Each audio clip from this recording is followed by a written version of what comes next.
Selamat datang di Dhamma Talk ID, ruang damai di tengah riuhnya dunia digital.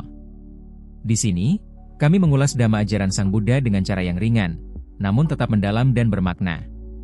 Bukan sekadar berkata-kata atau beretorika, tapi percakapan hati tentang kehidupan, penderitaan, kebahagiaan, dan jalan keluar dari semua itu. Jadi, yuk duduk sebentar, tarik napas, dan klik subscribe.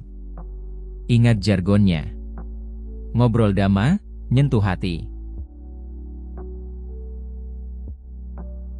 Kamu mungkin pernah ketemu orang yang kelihatan pintar, terpelajar, sopan dari luar, tapi tiba-tiba keluar omongan merendahkan atau melecehkan yang bikin kaget.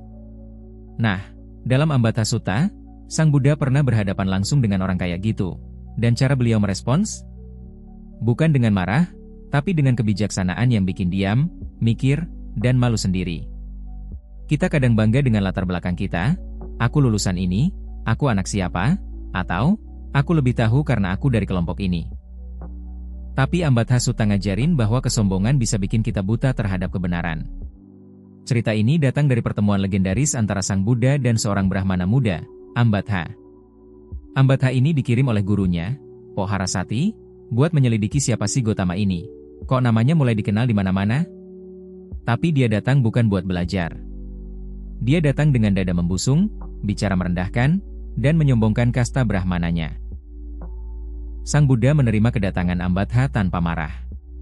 Tapi ketika Ambattha mulai melecehkan suku Sakya, suku kelahiran Sang Buddha, beliau balik bertanya, "Dari mana asal-usulmu, Ambattha?"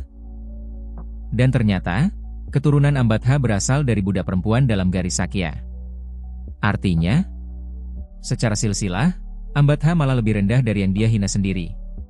Tapi ini bukan sekadar balas dendam dari Sang Buddha.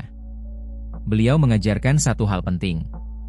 Yang membuat seseorang mulia bukanlah kelahirannya, tapi perilakunya. Kalau kamu jujur, beretika, punya welas asih, maka kamu adalah yang tertinggi. Bukan karena garis keturunan, tapi karena kualitas batinmu. Ambattha datang dengan kepala penuh teori dan dada penuh ego. Tapi dia pulang dengan kepala tertunduk dan hati yang mulai terbuka. Kita juga begitu kadang. Gak sadar, kita menilai orang dari status, pekerjaan, atau tampilan luarnya.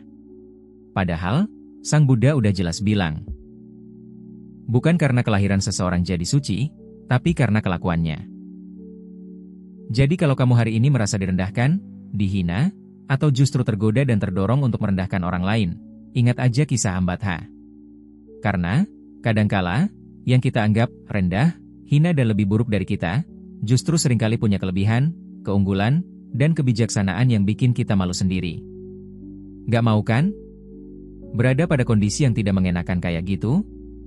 Kalau kamu pernah mengalami momen, dipukul atau tertampar halus, oleh kebenaran, kayak kisah Ambattha ini, tulis di komentar. Dan jangan lupa like, share, dan subscribe, karena Sutta-Sutta Buddha bukan cuma sejarah, tapi cermin buat hidup kita hari ini.